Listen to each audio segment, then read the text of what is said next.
الحمد للہ رب العالمین والصلاة والسلام علی سید الانبیاء والمرسلین۔ الحمد للہ درس قرآن کی یہ نشست نمبر 268 ہے۔ اس سے پہلے سورہ القصص کی آیت نمبر 50 تک درس دیا جا چکا ہے۔ آج انشاءاللہ تعالی سورہ القصص کی آیت نمبر 51 سے درس کا آغاز ہوگا۔ یہ سورہ القصص کا چھٹا رکوع ہے۔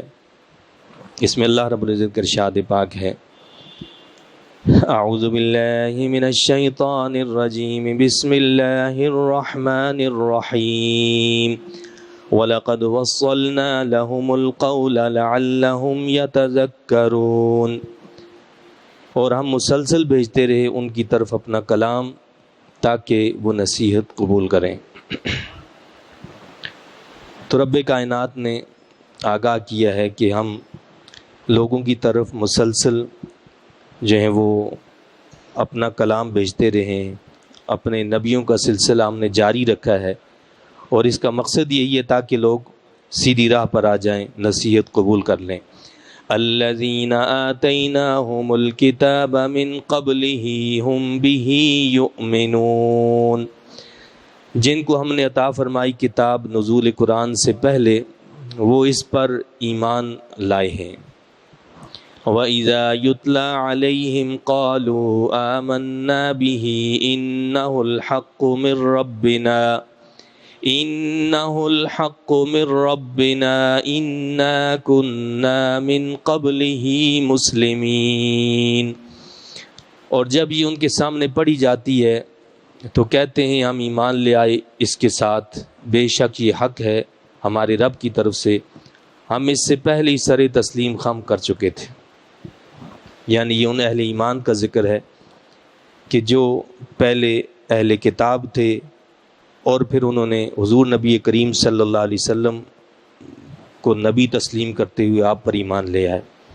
ان میں حضرت عبداللہ ابن سلام، حضرت سلمان رضی اللہ تعالیٰ عنہ اور دیگر صحابہ کرام، اور خصوصاً جب ہجرت حبشہ ہوئی تو وہاں سے کچھ لوگ آئے، تقریباً 32 لوگ وہاں سے آئے، 8 افراد شام سے آئے، تو انہوں نے حقیقت حال کو معلوم کیا، تو تحقیق سے پتہ چلا اور وہ پہچان گئے، چونکہ وہ اہل کتاب میں سے تھے، کہ یہ اللہ کے آخری نبی ہیں، تو وہ ایمان لے آئے اللہ کے رسول صلی اللہ علیہ وسلم پر، اور انہوں نے کہا کہ ہم تو پہلے ہی سر تسلیم خم کر چکے تھے، یعنی ہم تو پہلے ہی مانتے تھے کہ آخری نبی تشریف لائیں گے، اور ہم ان کا ذکر کیا کرتے تھے، اور آج ہم نے ان کا دیدار کر لیا ہے تو فوراً اسلام قبول کر لیا تھا۔ یہ وہ لوگ تھے جن کو نجاشی نے تحقیق حال کے لیے بھیجا تھا، اور جب یہ اللہ کا کلام سننے کے بعد، اللہ کے نبی پر ایمان لانے کے بعد جانے لگے تھے، تو ان کے ساتھ کیا ہوا تھا اس کا ذکر بھی آگے بتایا جا رہا ہے۔ اولئک یؤتون اجرہم مرتین بما صبروا، یہ لوگ ہیں جنہیں دیا جائے گا ان کا اجر 2 مرتبہ بوجہ ان کے صبر کے۔ یعنی وہ شخص کہ جو پہلے کسی نبی پر ایمان رکھتا تھا اور پھر محمد عربی صلی اللہ علیہ وسلم تشریف لائے تو وہ آپ پر بھی ایمان لے آیا، تو کیا فرمایا کہ ان لوگوں کے لیے 2 اجر ہیں، اجرہم مرتین، ان کے لیے 2 اجر ہیں، ایک تو پہلے نبی پر ایمان لانے کا، اور پھر محمد عربی صلی اللہ علیہ وسلم پر ایمان لے آیا تو 2 اجر اس کو ملیں گے۔ بعض علماء کہتے ہیں کہ 2 اجر کا مطلب یہ ہے کہ ان کو ہر عمل پر 2 اجر ملیں گے، مثلا نماز 1 پڑھیں گے اس پر 2 نمازوں کا ثواب ملے گا، روزہ 1 رکھیں گے اس پر 2 روزوں کا ثواب ملے گا، کوئی بھی نیکی جو ہے وہ کریں گے تو اس کو دگنا اجر دیا جائے گا۔ اور حدیث پاک سے یہ بات واضح ہوتی ہے، اللہ کے حبیب علیہ الصلوۃ والسلام نے فرمایا کہ 3 آدمیوں کو دگنا اجر دیا جائے گا۔ وہ 3 آدمی کون ہیں؟ ان میں پہلا وہی شخص ہے کہ جو اہل کتاب سے ہے، یعنی جو پہلے نبی پر ایمان رکھتا ہے اور اس نے پھر اسلام قبول کر لیا، تو اس کو دگنا اجر دیا جائے گا، دوہرا اجر دیا جائے گا اس کے اعمال پر۔ دوسرا وہ شخص ہے، وہ غلام ہے جو اللہ کے حق کے ساتھ مالک کا حق بھی ادا کرے، یعنی وہ شخص جو حقوق اللہ کی ادائیگی پوری کرتا ہے، اور حقوق اللہ کی ادائیگی کے ساتھ ساتھ اپنے مالک کا حق بھی پورا پورا ادا کرتا ہے تو اس کو کیا ہوگا؟ دگنا اجر دیا جائے گا، دگنا اجر، یعنی وہ اللہ کی فرمانبرداری بھی کرتا ہے، اپنے مالک کا حق بھی صحیح ادا کرتا ہے۔ اور تیسرا وہ شخص کہ جس کے پاس باندی ہو، کوئی لونڈی ہو، اس کو وہ اچھی تعلیم دے، اچھا ادب سکھائے، اور اچھی تعلیم دے کر اچھا ادب سکھا کر اس کو آزاد کر دے، اور آزاد کر کے اس سے نکاح کر لے، یعنی گویا غلامی اور یہ لونڈی اور باندی کا جو اس کے گلے کے اندر ایک چیز پھنسی ہوئی ہے اس سے اس کو نکال دیا۔ تو فرمایا کہ اس نے اس کو اچھی تعلیم دی، اس کو آزاد کیا، اس سے نکاح کر لیا، تو ایسا شخص بھی وہ ہے کہ جس کو دگنا اجر ملے گا۔ تو یہ 3 افراد وہ ہیں کہ جن کو ان کے اعمال پر دگنا اجر دیا جائے گا۔ قرآن کریم میں بلکہ اللہ تعالیٰ نے ازواج مطہرات کے لیے بھی فرمایا نؤتہا اجرہا مرتین، ہم ان کو ان کے عمل پر دگنا اجر دیں گے، یعنی ازواج مطہرات عمل ایک کریں گی لیکن اجر کیا ہوگا؟ دگنا ملے گا، ڈبل ثواب ان کو عطا کیا جائے گا۔ تو اللہ نے فرمایا کہ یہ لوگ ہیں جنہیں دیا جائے گا ان کا اجر 2 مرتبہ بوجہ ان کے صبر کے، کہ انہوں نے صبر کیا، لوگوں کی باتوں کو برداشت کیا، مصیبتوں کو برداشت کیا۔ بما صبروا ويدرؤون بالحسنة السيئة ومما رزقناهم ينفقون۔ اور ان کی اور خاص بات کیا ہے؟ فرمایا کہ اور دور کرتے ہیں نیکی کے ساتھ برائی کو۔ کوئی ان کے ساتھ برائی کرتا ہے تو برائی کا جواب برائی میں نہیں دیتے، بلکہ برائی کو اچھائی کے ساتھ، نیکی کے ساتھ دور کرتے ہیں۔ نیز ان کی خصوصیت کیا ہے؟ اس مال سے جو ہم نے ان کو دیا خرچ کرتے رہتے ہیں، یعنی ہم نے جو مال ان کو دیا ہے اس سے وہ ہماری راہ میں خرچ کرتے رہتے ہیں، اللہ کے بندوں پر، اللہ کی مخلوق پر، اللہ کی راہ میں وہ اس مال کو خرچ کرتے ہیں۔ کیوں؟ اس لیے کہ وہ سمجھتے ہیں کہ یہ مال ہمارے پاس اللہ کی امانت ہے، اور اس امانت کا تقاضا یہ ہے کہ اس کو اس جگہ پر خرچ کیا جائے جہاں اللہ نے اس کو خرچ کرنے کا حکم دیا ہے۔ وَإِذَا سَمِعُوا اللَّغْوَ أَعْرَضُوا عَنْهُ وَقَالُوا لَنَا أَعْمَالُنَا وَلَكُمْ أَعْمَالُكُمْ۔ اب ان کی یہ خصوصیات بیان کرنے کے بعد ان کی ایک اگلی خاص صرف یہ بتائی ہے، اور جیسے میں نے پہلے عرض کیا کہ یہ وہ لوگ تھے جو حبشہ سے آئے تھے اور انہوں نے اسلام قبول کر لیا تھا، وہاں سے تو تحقیقی حال کے لیے آئے تھے، لیکن جب یہاں اسلام قبول کر لیا، ابو جہل اور اس کے دوسرے دوست یار جو تھے وہ وہاں موجود تھے، وہ دیکھ رہے تھے یہ سب کچھ۔ تو جب یہ حبشہ کے لوگ واپس جانے لگے تو انہوں نے ان کو برا بھلا کہا، یعنی ان حبشہ سے آنے والے لوگوں کو برا بھلا کہا کہ تم جیسا بیوقوف ہم نے آج تک کوئی نہیں دیکھا، کہ تم آئے تحقیقی حال کے لیے اور آ کر پہلی مرتبہ اس شخص کے غلام بن کے اور غلام بن کر اپنا دین چھوڑ کر واپس جا رہے ہو، تم جیسا بیوقوف ہم نے کوئی نہیں دیکھا۔ اس قسم کی کلمات اور ایسی باتیں جو کیں تو اس پر ایسا نہیں ہوا کہ وہ الجھ پڑے ہوں یا وہ غصے میں آ گئے ہوں اور اس کی بدتمیزی کا جواب بدتمیزی میں دیا ہو، بلکہ کیا فرمایا اللہ نے؟ اور جب وہ سنتے ہیں کسی بیہودہ بات کو تو منہ پھیر لیتے ہیں اس سے اور کہتے ہیں ہمارے لیے ہمارے اعمال، تمہارے لیے تمہارے اعمال ہیں۔ تو انہوں نے کیا کہا؟ ہمارے لیے ہمارے اعمال ہیں، تمہارے لیے تمہارے اعمال ہیں۔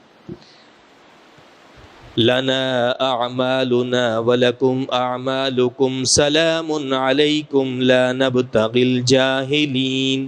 تم سلامت رہو، یعنی وہ ایسے جاہل لوگوں سے الجھتے نہیں ہیں، بلکہ کیا کہا؟ سلام علیکم، تم پر سلامتی ہو، تم سلامت رہو۔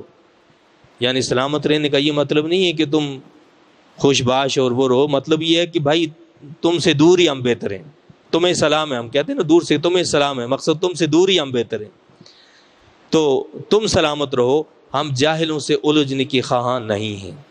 تو انہوں نے کہا کہ ہم جاہلوں سے الجھنے والے نہیں ہیں۔ یہ ان کی خصوصیات بتائیں اللہ نے کہ یہ کیا کرتے ہیں، یہ صبر کرتے ہیں، برائی کا جواب اچھائی سے دیتے ہیں، اللہ کی راہ میں خرچ کرتے ہیں، اور فضولیات اور لغو باتیں جب سنتے ہیں دیکھتے ہیں تو ان سے منہ پھیر لیتے ہیں، اور اگر کوئی جاہل ان سے مخاطب ہوتا ہے تو کہتے ہیں السلام علیکم، ان سے بحث مباحثہ نہیں کرتے، ان سے لڑائی جھگڑا نہیں کیا کرتے۔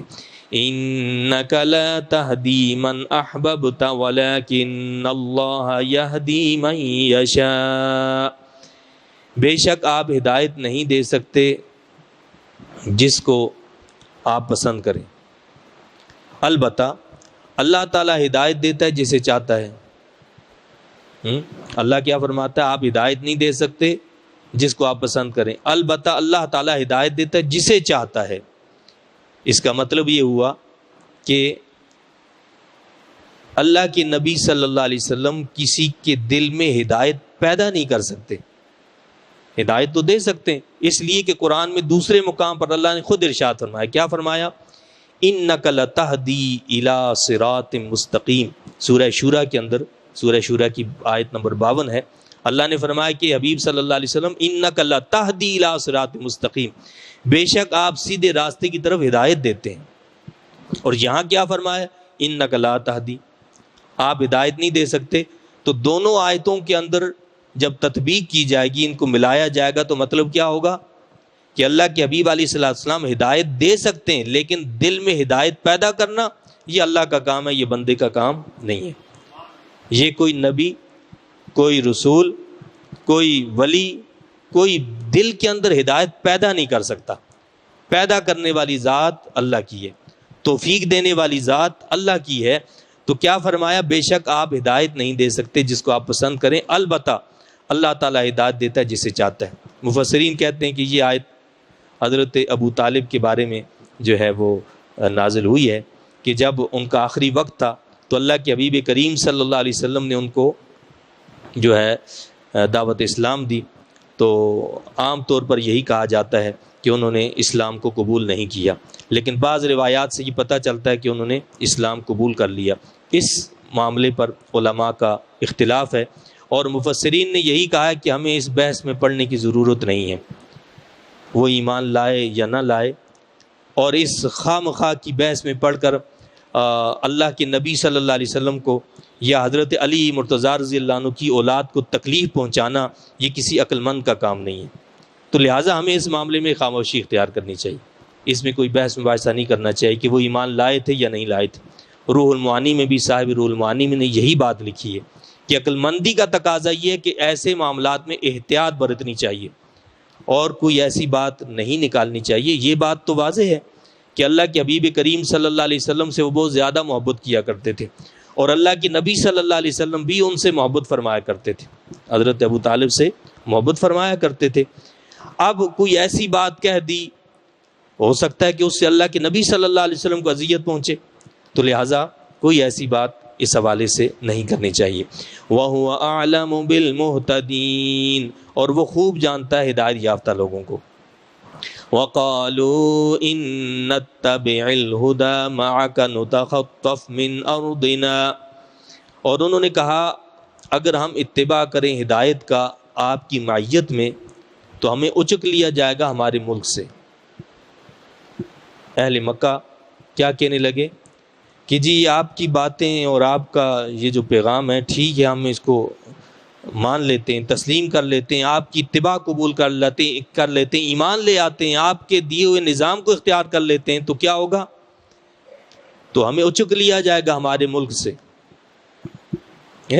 کہ جی یہ ہماری جو سرداری ہے، ہمارا جو مقام ہے، ہماری جو اسٹیٹس ہے، یہ سب ہم سے چھن جائے گی۔ کیوں؟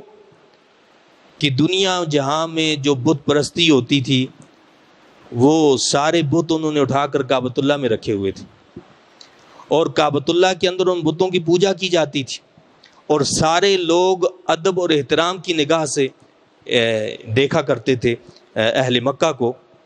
تو مقصد یہ تھا کہ اگر ہم ایسا کر لیں، آپ کی بات کو مان لیں، تو سارا ملک ہمارے دشمن ہو جائے گا، یعنی سارے عرب جو ہیں، یعنی عرب کے جتنے خطے ہیں وہ سارے لوگ ہمارے خلاف ہو جائیں گے، اور ہمارا تو ٹھہرنا یہاں مشکل ہو جائے گا۔ یہی وہ بات ہے جو فرعون اور اس کے سرداروں نے موسیٰ علیہ السلام کے مقابلے میں کہی تھی کہ یہ ہماری تہذیب، اعلیٰ تہذیب جو ہے اس کو ختم کرنا چاہتے ہیں، مٹانا چاہتے ہیں۔ یہی بات اہل مکہ نے کی، یہی بات آج کے ہمارے سیاسی لیڈر بھی کہتے ہیں کہ جی ہم ان مولویوں کی بات مان لیں، یہ نظام کہتے ہیں جی اس کو نظام مصطفیٰ صلی اللہ علیہ وسلم کے مطابق چلائیں، تو ہم تو اپنی معیشت کو جو تباہ اور برباد کر دیں، اس کا تیا پانچا ایک ہو جائے، یہ تو ختم ہو کر رہ جائے۔ تو جاہلیت کی بات اس وقت بھی وہی تھی، آج بھی وہی ہے۔ تو یہ جدید جاہلیت ہے، وہ قدیم جاہلیت تھی۔ تو کیا کہنے لگے کہ جی اگر ہم آپ کی اتباع کریں آپ کی معیت میں تو ہمیں اچک لیا جائے گا ہمارے ملک سے۔ اللہ نے کیا فرمایا؟ اولم نمکن لہم حرما آمنا یجبا الیہ ثمرات کل شیء، کیا ہم نے بسا نہیں دیا انہیں حرم میں جو امن والا ہے؟ اللہ کیا فرماتا ہے کہ ہم نے ان کو حرم میں بسایا ہے اور اس حرم کو امن والا ہم نے بنایا ہے، اس حرم کو امن والا ہم نے بنایا ہے، اور ایسا امن والا کہ سخت ترین دشمن کسی کے باپ کا قاتل بھی اگر اس میں داخل ہو جائے تو کوئی اس کو چھیڑتا نہیں، ہاتھ نہیں لگاتا ہے، ایسا امن والا ہم نے اس کو بنا دیا۔ تو یہ امن پیدا کرنے والے تم ہو یا ہم ہیں؟ یہ امن پیدا کرنے والے ہم ہیں، یہ امن دینے والے ہم ہیں۔ تمہیں تو یہ بات زیب ہی نہیں دیتی کہ تم ایسی بات کہو، یہ تمہارا کمال نہیں ہے، یہ تمہاری کوئی حکومت نہیں ہے، کیونکہ وہاں تو حکومت کا تو سلسلہ ہی نہیں تھا، سرداری نظام تھا، سسٹم تھا، بس ہر قبیلہ قوم اپنا اپنا چلتی تھی۔ تو یہ سب تو ہم نے کیا ہے کہ ہم نے حرم کو امن والا بنایا ہے۔ اور کیا کیا ہے؟ حرمن آمنا یجبا الیہ ثمرات کل شیء رزقا من لدنا ولکن اکثرهم لا یعلمون، کھچے چلے آتے ہیں اس کی طرف ہر قسم کے پھل۔ فرمایا کہ دیکھو تو یہ جگہ ایسی ہے کہ ریگستان ہے، یہاں کوئی پھل نہیں ہے، یہاں کوئی سبزہ نہیں ہے، یہاں کوئی اور ایسی چیز نہیں ہے، کھیتی باڑی تم نہیں کر سکتے، اس کے باوجود ہر قسم کا پھل یہاں کھچا چلا آتا ہے، پوری دنیا کا ہر پھل جو ہے وہ یہاں کھچا چلا آتا ہے۔ یہ کون ہے جو وہاں پہنچانے والا ہے؟ یہ ہم ہیں کہ جو یہ سب کچھ پہنچا رہے ہیں۔ تو مقصد یہ ہے کہ جو ایسی بیابان جگہ ہے، ریگستان جگہ ہے جہاں کوئی پھل اگ نہیں سکتا ہے، وہاں یہ ساری چیزیں پہنچانا، یہ مت سمجھو کہ یہ تمہارا کمال ہے، یہ سب کچھ ہم کرنے والے ہیں۔ دنیا بھر کا کوئی پھل آپ ڈھونڈ لیں، آپ کو کہیں نہ ملے، آپ کو وہاں مل جائے گا۔ آج بھی آپ کو دنیا کا ہر قسم کا پھل جو ہے وہ اگر ملے گا تو حرمین طیبین میں ملے گا، اور کہیں نہیں ملے گا۔ تو فرمایا کہ کھچے چلے آتے ہیں اس کی طرف ہر قسم کے پھل، یہ رزق ہے ہماری طرف سے، لیکن ان کی اکثریت کچھ نہیں جانتی۔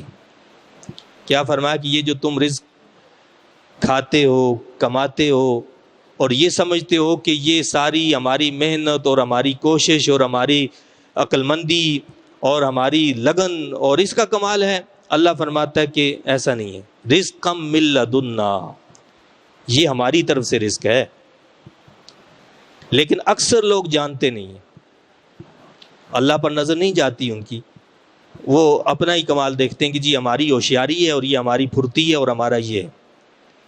کیا ہم سے زیادہ محنت کرنے والے لوگ موجود نہیں ہیں؟ وہ ہم سے زیادہ محنت کرتے ہیں، لیکن انجام کار ان کو کچھ بھی حاصل نہیں ہوتا ہے۔ وہ ہم سے زیادہ جو ہے مال لگاتے بھی ہیں اور ان کو فائدہ اتنا نہیں ملتا جو ہمیں مل جاتا ہے۔ تو یہ بندے کا کمال نہیں ہے، یہ رب کائنات کا کمال ہے۔ وَكَمْ أَهْلَكْنَا مِنْ قَرْيَةٍ بَطِرَتْ مَعِيشَتَهَا، اور ہم نے کتنے شہر برباد کر دیے جب وہ فخر کرنے لگے اپنی خوشحالی پر، کہ اپنی خوشحالی پر کبھی فخر مت کرو۔ اللہ کیا فرماتا ہے؟ ہم نے کتنے شہروں کو برباد کر دیا۔ برباد کیوں کیا؟ بَطِرَتْ مَعِيشَتَهَا، وہ اپنی معیشت پر فخر کرنے لگے تھے کہ جی ہم جیسا تو کوئی آئی نہیں ہے، جو معیشت، جو ترقی، جو کام ہمارے پاس ہے وہ کسی کے پاس نہیں ہے۔ فَتِلْكَ مَسَاكِنُهُمْ لَمْ تُسْكَنْ مِنْ بَعْدِهِمْ إِلَّا قَلِيلًا، پس یہ ہیں ان کے گھر جن میں سکونت نہیں کی گئی ان کے بعد مگر بہت کم عرصہ۔ مقصد یہ ہے کہ ان کی وہ آبادیاں، ان کے وہ مکانات سب تباہ ہو کر رہ گئے۔ اب چلتے پھرتے کوئی وہاں پر سانس لے لے تھوڑی دیر کے لیے رک جائے تو رک جائے، ورنہ وہاں کوئی بسنے والا بھی نہیں ہے۔ وَكُنَّا نَحْنُ الْوَارِثِينَ، اور آخر کار ہم ہی ان کے وارث بنے، یعنی کائنات کی ہر شے کے وارث ویسے ہی اللہ ہے، لیکن انسان کے پاس جو ہے، جب اللہ ان قوموں کو، لوگوں کو ہلاک کر دیتا ہے، پھر بھی پلٹ کر تو اسی کے پاس جاتا ہے۔ وَمَا كَانَ رَبُّكَ مُهْلِكَ الْقُرَىٰ، اور نہیں ہے آپ کا رب ہلاک کرنے والا بستیوں کو۔ اللہ تعالیٰ ایسے ہی تو ہلاک نہیں کر دیتا بستیوں کو نا، کیا فرمایا؟ نہیں ہلاک کرنے والا بستیوں کو، مُهْلِكَ الْقُرَىٰ حَتَّىٰ يَبْعَثَ فِي أُمِّهَا رَسُولًا يَتْلُو عَلَيْهِمْ آيَاتِنَا، یہاں تک کہ بھیجے ان کے مرکزی شہر میں کوئی رسول جو پڑھ کر سنائے وہاں کے رہنے والوں کو ہماری آیتیں۔ یعنی ہم کسی بستی کو ایسے ہلاک نہیں کر دیتے، بلکہ پہلے وہاں اپنے رسولوں کو بھیجتے ہیں، اور اس علاقے کے شہر میں جو مرکزی جگہ ہوتی ہے وہاں پر ہم رسول بھیجتے ہیں۔ یعنی اس کا مطلب یہ ہے کہ اس کے گرد و نواح میں جتنے علاقے ہوتے ہیں وہ اس کے تحت ہوتے ہیں نا، تو ان سب کی پھر ذمہ داری بنتی ہے کہ وہاں تک پہنچے اور اس پیغام حق کو قبول کریں۔ تو ہم ایسے ہلاک نہیں کرتے، تو جب ہم بھیجتے ہیں، پیغام پہنچتا ہے، پھر لوگ نہیں مانتے تو پھر ہم ان کو ہلاک کرتے ہیں۔ وَمَا كُنَّا مُهْلِكِ الْقُرَىٰ إِلَّا وَأَهْلُهَا ظَالِمُونَ، اور نہیں ہم ہلاک کرنے والے بستیوں کو مگر یہ کہ ان کے بسنے والے ظالم ہوں، وہ اپنی جانوں پر ظلم کرنے لگیں اور اللہ کے نبی کی تعلیمات کو رد کر دیں تو ان کو ہلاک کیا جاتا ہے۔ وَمَا أُوتِيتُم مِّن شَيْءٍ فَمَتَاعُ الْحَيَاةِ الدُّنْيَا وَزِینَتُهَا، اور جو چیز دی گئی ہے تمہیں تو یہ سامان ہے دنیاوی زندگی کا اور اس کی زیب و زینت ہے۔ اللہ کیا فرما رہا ہے؟ جو کچھ بھی تمہیں دیا، وَمَا أُوتِيتُم مِّن شَيْءٍ، جو چیز بھی تمہیں دی گئی ہے، تمہیں ہم نے عزت دی ہے، عہدہ دیا ہے، مرتبہ دیا ہے، مقام دیا ہے، شہرت دی ہے، اور جو کچھ بھی تصور کیا جا سکتا ہے اللہ سب کے بارے میں کہتا ہے۔ جو چیز دی گئی ہے تمہیں تو یہ سامان ہے دنیاوی زندگی کا اور اس کی زیب و زینت ہے۔ یہ سارا کچھ، یہ عہدہ، یہ مرتبہ، یہ مقام، یہ مال، یہ دولت، یہ آسائشیں، یہ راحتیں، یہ عیش، یہ آرام، اللہ کیا فرماتا ہے؟ یہ سب دنیاوی زندگی کی زیب و زینت ہے۔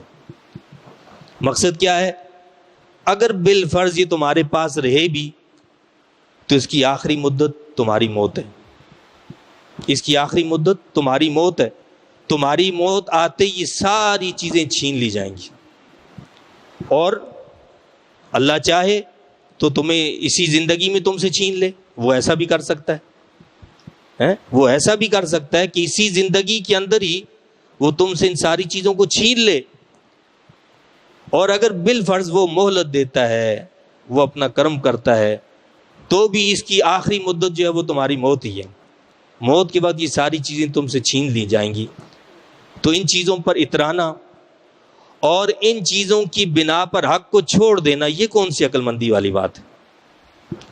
آگے اللہ فرماتا ہے وَمَا عِندَ اللَّهِ خَيْرٌ وَأَبْقَىٰ، اور جو کچھ اللہ تعالیٰ کے پاس ہے وہ بہتر اور دیر پا ہے، یعنی دنیا کی ساری چیزیں فانی ہیں، فنا ہو جانے والی ہیں، جبکہ جو اللہ کے پاس ہے وہ بہتر ہے اور دیر پا ہے، وہ ہمیشہ رہنے والی چیز ہے اور وہ بہترین ہے ان ساری چیزوں سے، ان آسائشوں، ان راحتوں، ان آراموں، ان عہدوں، اور ان ساری چیزوں سے بہتر کیا ہے؟ جو اللہ کے پاس ایک بندہ مومن کے لیے ہے۔ افلا تعقلون، کیا تم اس حقیقت کو نہیں سمجھتے؟ عقل سے کام کیوں نہیں لیتے ہو؟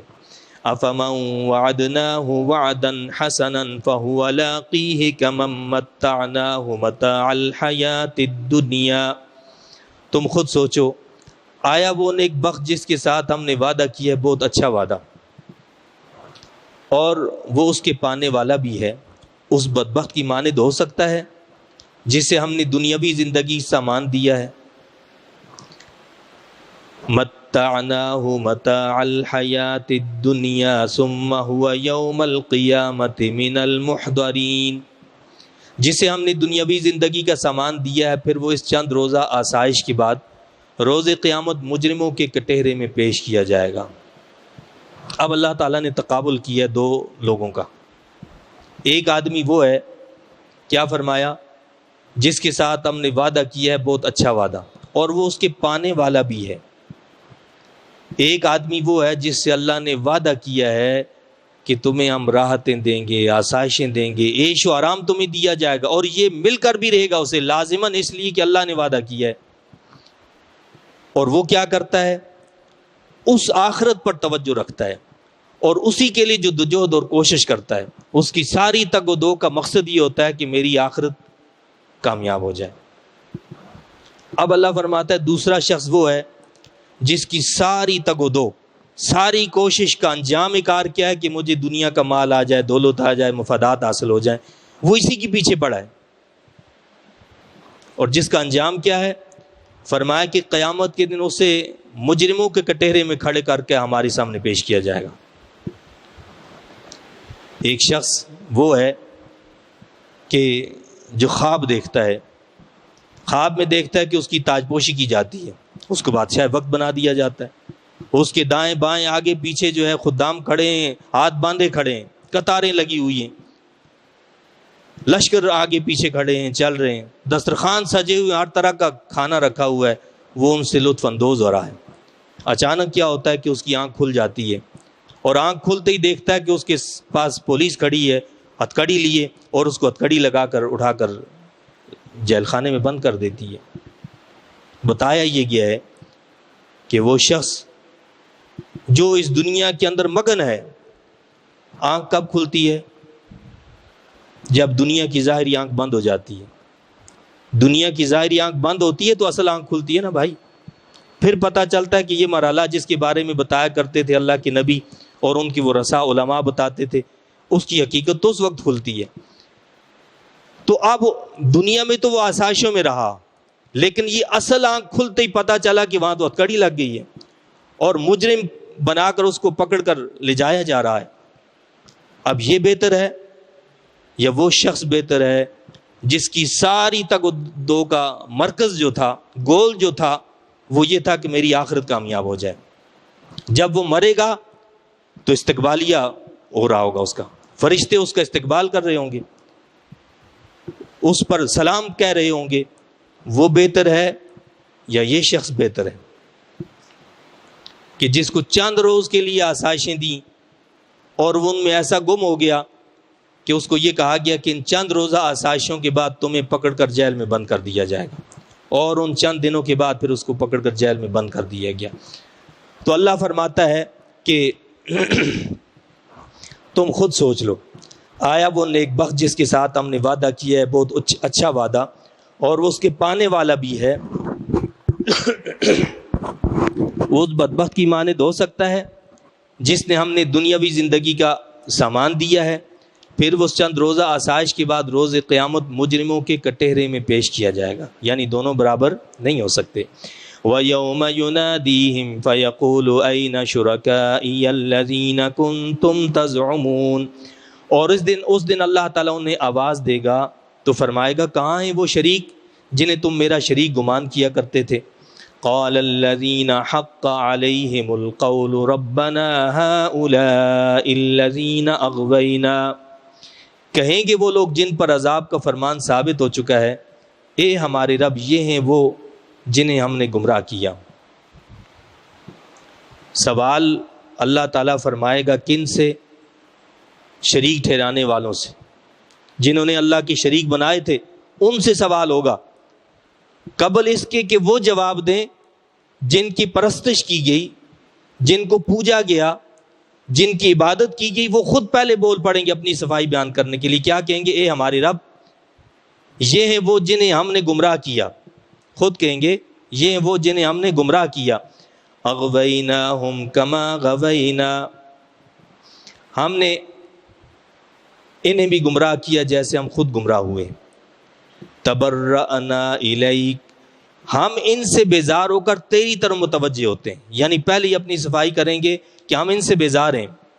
کیوں بیزار ہیں؟ کہ ہم نے انہیں بھی گمراہ کیا جیسے ہم خود گمراہ ہوئے. ہم جیسے خود گمراہ تھے ہم نے ان کو بھی گمراہ کیا، اس لیے ہم تیری طرف متوجہ ہوتے ہیں، ہم ان سے بیزار ہیں.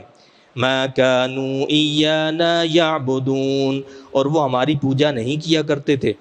وہ کیا کہیں گے؟ یہ تو ہماری پوجا نہیں کرتے تھے۔ مقصد کیا ہے؟ دراصل جس طرح ہم نے اپنی خواہشات نفس کی پوجا کی، یہ بھی اپنی خواہش نفس کی پوجا کرنے والے تھے۔ ہم نے زبردستی ان کو گمراہ نہیں بنایا، بلکہ ان کی من پسند بات کی تو یہ بھی ہمارے پیچھے چل پڑے۔ تو لہٰذا یہ خود گمراہ ہوئے۔ یہ کیا ہوا ہے؟ خود گمراہ ہوئے۔ ان کو ان کے جرم کی سزا دی جائے۔ اور شیطان بھی قیامت کے دن یہ کہے گا کہ مولا میرا تو کوئی قصور نہیں ہے، میں نے ان کو دعوت دی تھی، انہوں نے میری دعوت کو قبول کر دیا اور تیری دعوت کو ٹھکرا دیا، میں کیا کروں؟ انہوں نے میری دعوت کو قبول کیا، تیری دعوت کو ٹھکرا دیا۔ اب سوچیں ہم کس کی دعوت پر عمل کر رہے ہیں؟ کیا رحمان کی دعوت کو ٹھکرا نہیں رہے ہم اپنی عملی زندگی کے اندر؟ شیطان کے ہر بلاوے پر ہم لبیک کہہ رہے ہیں اور رحمان کے بلاوے پر ہم بھاگ رہے ہیں، اس کو نعوذ باللہ رد کر رہے ہیں۔ تو وہ کیا کہیں گے سارے وہ لیڈر، وہ بت، وہ جن کی پرستش کی گئی، وہ کہیں گے کہ مولا ہم تو ان سے بیزار ہیں، یہ ہماری اتباع نہیں کرتے تھے، یہ اپنی خواہش نفس کی اتباع اور پیروی کرنے والے تھے۔ دراصل ان کا معبود ان کی اپنی خواہش تھی، ان کا اپنا نفس تھا۔ اور یہی اصل بات ہے، ہم نے اصل میں معبود بنا رکھا ہے اپنے نفس کو، اپنی خواہشات کو۔ ہماری خواہش جو چاہتی ہے ہم کہتے ہیں بس یہ صحیح ہے۔ تو اس کا مطلب کیا ہوا؟ دراصل ہم اللہ اور اس کے نبی کے پیغام کو ٹھکرا دیتے ہیں اور کہتے ہیں سب سے بہتر چیز وہ ہے جو ہمارا نفس قبول کرتا ہے۔ مومن کا کام یہ ہوتا ہے وہ نفس کو ٹھکرا دیتا ہے، نفس کو ہر میٹھی چیز نہیں دیتا ہے کہ نفس کہتا ہے کہ یہ مجھے مل جائے، وہ نفس کو دھتکار دیتا ہے، اس کے خلاف کرتا ہے اور اس بات کو قبول کر لیتا ہے جسے اللہ اور اس کے رسول صلی اللہ علیہ وسلم پسند فرماتے ہیں۔ وَقِيلَ ادْعُوا شُرَكَاءَكُمْ فَدَعَوْهُمْ فَلَمْ يَسْتَجِيبُوا لَهُمْ وَرَأَوُا الْعَذَابَ، اور انہیں کہا جائے گا لو اب پکارو اپنے شریکوں کو، تو وہ انہیں پکاریں گے لیکن وہ انہیں کوئی جواب نہیں دیں گے اور دیکھ لیں گے عذاب کو۔ لَوْ أَنَّهُمْ كَانُوا يَهْتَدُونَ، کیا اچھا ہوتا اگر وہ ہدایت یافتہ ہوتے، اس وقت تو تمنا کریں گے کہ کاش ہم ہدایت یافتہ ہوتے۔ وَيَوْمَ يُنَادِيهِمْ فَيَقُولُ مَاذَا أَجَبْتُمُ الْمُرْسَلِينَ، اور اس دن اللہ تعالیٰ آواز دے گا انہیں، پھر پوچھے گا تم نے کیا جواب دیا تھا ہمارے رسولوں کو؟ پوچھا جائے گا کہ ہمارے رسولوں کو کیا جواب دیا تھا، جب ہمارے رسول آئے تھے ہمارا پیغام پہنچایا تھا تم نے ان کو کیا جواب دیا تھا؟ تو کیا ہوگا؟ فَعَمِيَتْ عَلَيْهِمُ الْأَنبَاءُ يَوْمَئِذٍ فَهُمْ لَا يَتَسَاءَلُونَ، تو اندھی ہو جائیں گی ان پر خبریں اس دن، پس وہ مارے دہشت کے ایک دوسرے سے کچھ پوچھ نہ سکیں گے، یعنی وہ کوئی جواب ہی نہیں دے سکیں گے، وہ سکتے کے عالم میں آ جائیں گے۔ وہ حدیث پاک میں ہے نا کہ جب انسان مر جاتا ہے، مرنے کے بعد قبر میں جاتا ہے، اس سے سوالات ہوتے ہیں، تو مومن تو جواب دے گا کہ من ربو کا اور ما دینوں کا ماذا تقول فی حق ھذا الرجل، کہ ان ہستی کے بارے میں تم دنیا میں کیا کہتے تھے، تو مومن کہے گا کہ یہ میرے رسول ہیں، لیکن کافر کیا کہے گا؟ لا ادری، ہر سوال کے جواب میں کیا کہے گا؟ لا ادری، مجھے کچھ پتہ نہیں ہے، لا ادری، مجھے کچھ پتہ نہیں ہے۔ تو وہاں بھی وہ سکتے کے عالم میں آ جائے گا کہ ہم نے تو نبیوں کی دعوت کو جھٹلا دیا تھا، گویا اسے کچھ یاد ہی نہیں رہے گا، لیکن مومن کو ہر بات یاد رہے گی۔ فَأَمَّا مَن تَابَ وَآمَنَ وَعَمِلَ صَالِحًا فَعَسَىٰ أَن يَكُونَ مِنَ الْمُفْلِحِينَ، تو وہ جس نے توبہ کی اور ایمان لایا اور نیک عمل کیے، یقیناً وہ کامیاب و کامران لوگوں میں ہوگا۔ وَرَبُّكَ يَخْلُقُ مَا يَشَاءُ وَيَخْتَارُ، اور آپ کا رب پیدا فرماتا ہے جو چاہتا ہے اور پسند کرتا ہے۔ مَا كَانَ لَهُمُ الْخِيَرَةُ، نہیں ہے انہیں کچھ اختیار، یعنی سارے اختیارات کا مالک اللہ ہے، کسی کے پاس کوئی ذاتی اختیار نہیں ہے، کسی کے پاس اپنا ذاتی کوئی کمال نہیں ہے، کسی کے پاس کوئی اختیار ہے، کوئی کمال ہے، وہ اللہ کا عطا کردہ ہے۔ وہ کیا ہے؟ اللہ کا عطا کردہ کمال ہے۔ سبحان اللہ وتعالی عما یشرکون، اللہ تعالیٰ پاک ہے اور برتر ہے اس سے جو وہ شرک کرتے ہیں۔ وَرَبُّكَ يَعْلَمُ مَا تُكِنُّ صُدُورُهُمْ وَمَا يُعْلِنُونَ، اور آپ کا رب خوب جانتا ہے جو چھپائے ہوئے ہیں ان کے سینے اور جو وہ ظاہر کرتے ہیں۔ وَهُوَ اللَّهُ لَا إِلَٰهَ إِلَّا هُوَ، اور وہی اللہ ہے، نہیں کوئی معبود بجز اس کے۔ لہ الحمد فی الاولی والآخرۃ ولہ الحکم والیہ ترجعون، اسی کو زیبا ہے ہر قسم کی تعریف دنیا میں اور آخرت میں، اور اسی کا حکم ہے اور اسی کی طرف تم لوٹائے جاؤ گے۔ قل ارأیتم ان جعل اللہ علیکم اللیل سرمدا الی یوم القیامۃ من الہ غیر اللہ یأتیکم بضیاء، آپ فرمائیے بھلا اتنا تو سوچو، اگر بنا دے اللہ تعالیٰ تم پر رات ہمیشہ کے لیے قیامت کے دن تک، اگر اللہ تعالیٰ تم پر بنا دے رات قیامت کے دن تک، رات ہی رات رہے، دن آئے ہی نہ، تو کون سا خدا ہے اللہ تعالیٰ کے سوا جو لا دے تمہیں روشنی؟ کوئی ہے خدا جو روشنی لے آئے، جو سورج کو پکڑ لے؟ ہے کوئی دنیا میں سائنس ترقی کرنے والی کہ جی میں نے سورج کو پکڑ لیا، اپنے کنٹرول میں کر لیا؟ کرے نا، کنٹرول کرے سورج پر کہ سورج کو ہم جانے ہی نہیں دیں گے۔ فرمایا کوئی ایسا نہیں کر سکتا۔ افلا تسمعون، کیا تم سن نہیں رہے ہو؟ مقصد ہی اندھیرے میں آدمی کو سجائی کچھ نہیں دیتا، اللہ فرماتا ہے کہ کیا سنائی بھی تمہیں نہیں دیتا؟ سنو تو کم از کم، اگر دیکھ نہیں پا رہے ہو سن تو لو۔ قل ارأیتم ان جعل اللہ علیکم النہار سرمدا الی یوم القیامۃ من الہ غیر اللہ یأتیکم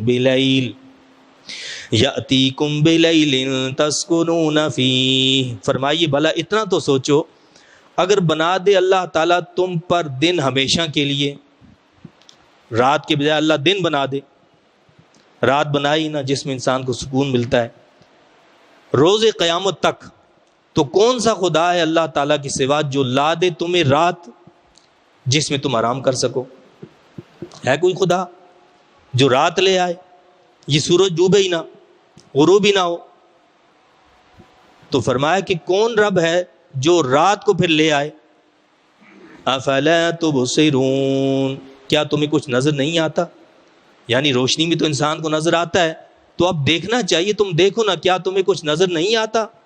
وَمِن رَحْمَتِهِ جَعَلَ لَكُمُ اللَّيْلَ وَالنَّهَارَ لِتَسْكُنُوا فِيهِ وَلِتَبْتَغُوا مِن فَضْلِهِ وَلَعَلَّكُمْ تَشْكُرُونَ۔ اللہ فرماتا ہے کہ یہ لیل و نہار، یہ دن اور رات، یہ اللہ کی بڑی نعمتیں ہیں۔ کیا فرماتا اللہ؟ یہ اللہ کی نعمتیں ہیں، اور محض اپنی رحمت سے اس نے بنا دیا تمہارے لیے رات اور دن کو، تاکہ تم آرام کرو رات میں اور تلاش کرو دن میں اس کے فضل یعنی رزق سے، اور تاکہ تم شکر گزار بنو۔ اس پر اللہ کا شکر ادا کرنا چاہیے۔ اللہ کی ہر نعمت بے مثل ہے، لیکن اللہ فرماتا ہے کہ یہ بہت بڑی نعمتیں اللہ کی، اس نے جو دن اور رات بنائے تمہارے لیے۔ وَيَوْمَ يُنَادِيهِمْ فَيَقُولُ أَيْنَ شُرَكَائِيَ الَّذِينَ كُنتُمْ تَزْعُمُونَ، اور جس دن اللہ تعالیٰ انہیں آواز دے کر فرمائے گا کہاں ہیں وہ جنہیں تم میرا شریک خیال کرتے تھے۔ وَنَزَعْنَا مِن كُلِّ أُمَّةٍ شَهِيدًا فَقُلْنَا هَاتُوا بُرْهَانَكُمْ فَعَلِمُوا أَنَّ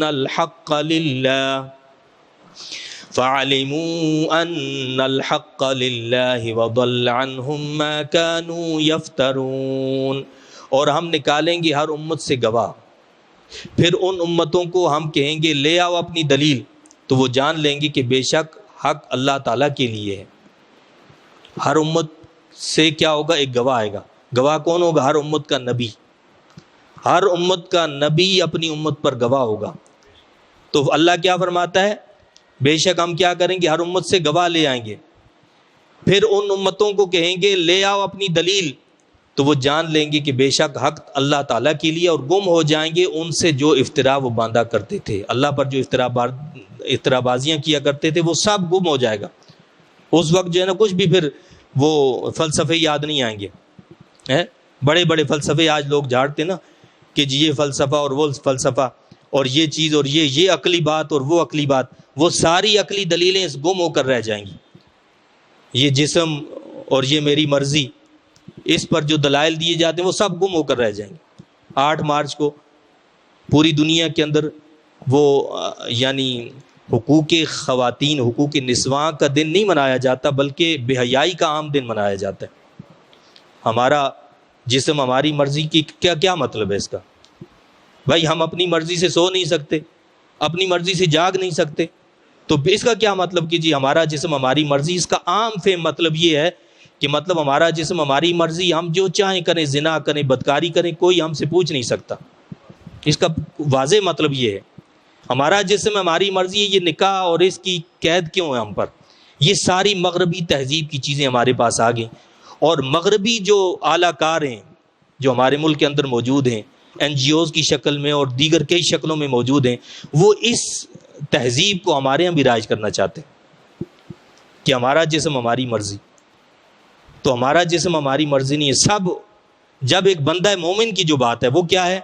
وہ جب کہتا ہے لا الہ الا اللہ محمد رسول اللہ، وہ اپنی مرضی کو ختم کر دیتا ہے.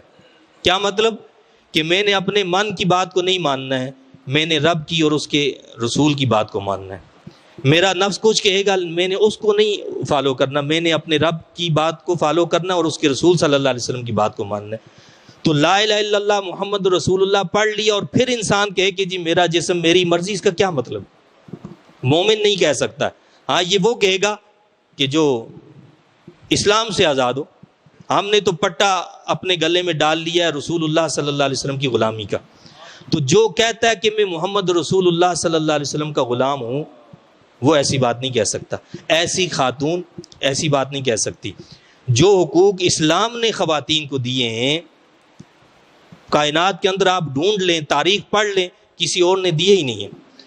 ہاں یہ ایک الگ بات ہے اگر معاشرے افراد خواتین پر ظلم کرتے ہیں، زیادتیاں کرتے ہیں، تو ان افراد کو پکڑا جائے، ان لوگوں کو پکڑا جائے اور ان سے اس کا حساب لیا جائے.